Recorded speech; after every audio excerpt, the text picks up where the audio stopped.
வணக்கம் ஃப்ரெண்ட்ஸ்.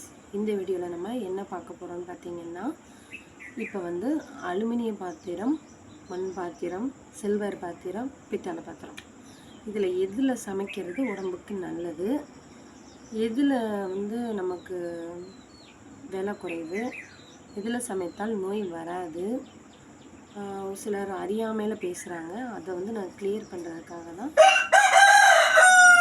இந்த வீடியோ போடுறேன். Welcome to Tarun Sundar kitchen. இப்போ ஃபஸ்ட்டு மண் பாத்திரத்தில் சமைக்கலாம். மண் பாத்திரத்தில் சமைக்கிறதால மண் பாத்திரத்தில் சமைக்கிறது உடம்புக்கு நல்லது, விலையும் கம்மி. விலை கம்மினா அலுமினியத்தை விட விலை கூட தான். இப்போ ஒரு மண் பாத்திரம் பார்த்திங்கன்னா, ஒரு மீன் குழம்பு வைக்கிற ஒரு பாத்திரம் 200 சொல்கிறாங்க, சரிங்களா? அதே மீன் குழம்பு வைக்கிற அலுமினிய பாத்திரம் 100 இருக்குது. இப்போ நமக்கு மண்பானையில் சமைக்கிறது எவ்வளோக்கு எவ்வளோ உடம்புக்கு நல்லதோ, அதே அளவு அதோட பயன்பாடு சீக்கிரமே முடிஞ்சு போயிடும். புரியுதுங்களா உங்களுக்கு? அப்புறம் சொன்னாங்க, கேள்விப்பட்டேன் நான் இப்போ மண்பானையில் சமைச்சு உடஞ்சி போனால் மறுபடியும் மண்ணாகி மறுபடியும் ரீயூஸ் ஆகி வருது அப்படின்னு. அலுமினியம் பழைய பாத்திரம் ஆனாலும் அதையும் நாங்கள் என்ன செய்கிறோம், ஒரு சகோதரி கேட்டாங்க. நான் ஷார்ட்ஸில் பாத்திரத்துக்கு துணிமணி பழைய பாத்திரம்லாம் வாங்குறேன்னு போட்டிருந்தேன். இந்த பழைய பாத்திரத்தை நீங்கள் என்ன செய்வீங்க? இப்போ பதில் சொல்கிறேன் கேளுங்க. பழைய பாத்திரத்தை உருக்குறதுக்காக அனுப்பிடுவோம், சரிங்களா? பழைய பாத்திரத்தை நாங்கள் பெரிய அலுமினிய கம்பெனிக்கு அனுப்பி விட்டுருவோம். சின்ன சின்ன வியாபாரிங்களாம் மொத்தமாக சேர்த்து ஒரு இடத்துல கொண்டு போய் அந்த அலுமினிய உருக்குற ஆலையில் கொண்டு போய் உருக்கிடுவாங்க. உருக்கி மறுபடியும் அது எங்களுக்கு தகடாக வரும். அந்த தகடை மறுபடியும் பாத்திரமாக செய்வோம். அலுமினியத்தை நீங்கள் எப்படி வேணால் உருக்கலாம். இப்போ மண்பானை வாங்கிட்டு போகிறாங்க, உடஞ்சி போச்சுன்னா என்ன செய்வாங்க? அவ்வளோதான், இந்த இடத்துல அப்படியே கிடக்கும், அவ்வளோதான்.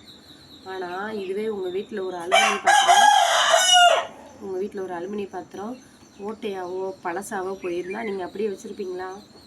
அதை நீங்கள் பழசில் அப்படியே ரீயூஸ் பண்ணலாம். இப்போ நமக்கு கிலோ புதுசு ஒரு 250 ரூபா வருதுன்னா, இப்போ உங்கள் வீட்டில் ஒரு பாத்திரம் ஓட்டையாயிடுச்சு, என்ன செய்வீங்க? தெருவில் பாத்திரம் வைக்கிறவங்க வந்தால் போட்டுட்டு வாங்கிக்கிடுவீங்க. இல்லை பழைய இரும்பு கடையில் அலுமினியத்தை போட்டுட்டு நீங்கள் காசோ இல்லை புது பாத்திரமாவோ நீங்கள் இந்த சேவல் திறந்து விட்டுவார், சரிங்களா? அதை அப்படியே ரீயூஸ் பண்ணிடுவாங்க. இப்போ நீங்கள் மண்சட்டி வாங்குறீங்க 200 உடஞ்சி போச்சுன்னா அதை ரீயூஸ் பண்ண முடியுமா? ரீயூஸ்னால் அது மண்ணில் மக்கி போயிடும், அதை நான் இல்லைன்னு சொல்லலை. நீங்களே 200 கொடுத்து ஒரு மண்சட்டி வாங்கினீங்கல்ல, அதை திருப்பி ரிட்டர்ன் பண்ணி உங்களால் பணம் வாங்க முடியுமா? ஆனால் அலுமினியத்தில் அப்படி வாங்கலாம். அதே மாதிரி அலுமினியம் வாங்கும்போது விலை கம்மி, அதை விற்கும்போதும் அதே விலைக்கு நீங்கள் விற்றுடலாம். இப்போ 100 ஒரு பாத்திரம் வாங்குறீங்கன்னா அதை நீங்கள் நெருக்கி பழசில் ஒரு 70 ரூபா வரைக்கும் நீங்கள் விற்றுடலாம். 30 ரூபா தான் உங்களுக்கு லாஸ் ஆகும். இப்போ சில்வர் வாங்குறீங்கன்னு வச்சுக்கோங்க, சில்வர் ஒரு கிலோ 1000 ரூபாய்க்கு மேலே விற்கும், அந்த மாதிரி விற்கும். இப்போ ஒரு டம்ளர் வாங்குறீங்க, அந்த டம்ளர் 50 ரூபா இருக்கும். அந்த டம்ளர் ஓட்டையாக போயிடுச்சுன்னா 50 காசு 1 ரூபா கூட போகாது, 1 ரூபாய்க்கு தான் போகும். அந்த அளவுக்கு விலை கம்மி. ஒரு 100% நீங்கள் விலை கொடுத்து வாங்குறீங்கன்னா 100% விலை கொடுத்து வாங்குறீங்கன்னா 1% நீங்கள் விற்கலாம். ஸோ சில்வரில் கூட கொஞ்சம் லாபம் இருக்குது. அதே மாதிரி சில்வர் பாத்திரம் நீங்கள் வாங்கி சமைக்கலாம், அதுலேயும் ஒரு பிரச்சனையும் வராது. ஆனால் ஓட்டை விழுந்தால் அதை வெல்டு பண்ணி தான் நம்ம மறுபடியும் சமைக்கிற மாதிரி இருக்கும். அலுமினியத்துக்கு வெல்டிங் தேவையில்லை, ஒரு சுத்தியில் இருந்தால் போதும். ஓட்டை எப்படி அடைக்கணும் நான் 2-3 வீடியோ போட்டிருக்கேன், பத்தலைன்னா நாளைக்கு போடுறேன், போய் பாருங்கள். இதிலேருந்து ஒன்று தெரிஞ்சுக்கோங்க. இதே மாதிரி பித்தளை பாத்திரத்துலேயும் சமைக்கலாம், எல்லா பாத்திரத்துலேயுமே சமைக்கலாம், எதுவுமே உடம்புக்கு கெடுதல் கிடையாது, சரிங்களா? அந்த பாத்திரம் தயாரிக்கும் போது இப்போ நான் ஒரு எக்ஸாம்பிளுக்கு ஒன்று சொல்கிறேன். இப்போ நீங்கள் சாப்பிட்ற தட்டு இருக்குது, அந்த தட்டை நீங்கள் என்ன செய்கிறீங்க? சாப்பிட்டு முடிச்சுட்டு போய் சோப் போட்டு கழுவுறீங்க. நான் இப்போ கேட்குறேன், சோப் போட்டு கழுவுறீங்கல்ல, நீங்கள் இதில் வந்து கெமிக்கல் யூஸ் பண்ணி கழுவுறீங்க. சோப் என்ன கெமிக்கல் தான் யூஸ் பண்ணி கழுவுறீங்க. அப்போ அந்த தட்டில் மறுபடியும் சாப்பிட மாட்டிங்களா? போய் வாழை இலையில் சாப்பிடுங்க. அலுமினியத்தையும் குறை சொல்கிறீங்க, குறை சொல்லாதீங்க. எல்லா பாத்திரத்துலையுமே சாப்பிடலாம். அவங்க அந்த கெமிக்கல் யூஸ் பண்ணுறாங்கன்னா அது அதில் உள்ள அவங்க பாத்திரம் தயாரிக்கும் போது உள்ள கிரீஸை எடுக்கிறதுக்காக அந்த சோடா போட்டு கழுவுறாங்க. தண்ணி பட்டுருச்சுன்னா அந்த சோடாவுக்கு பவர் கிடையாது, மதிப்பும் கிடையாது. இப்படி வாஷ் பண்ணிட்டாங்கன்னா அதில் வந்து எந்த பவருமே இருக்காது.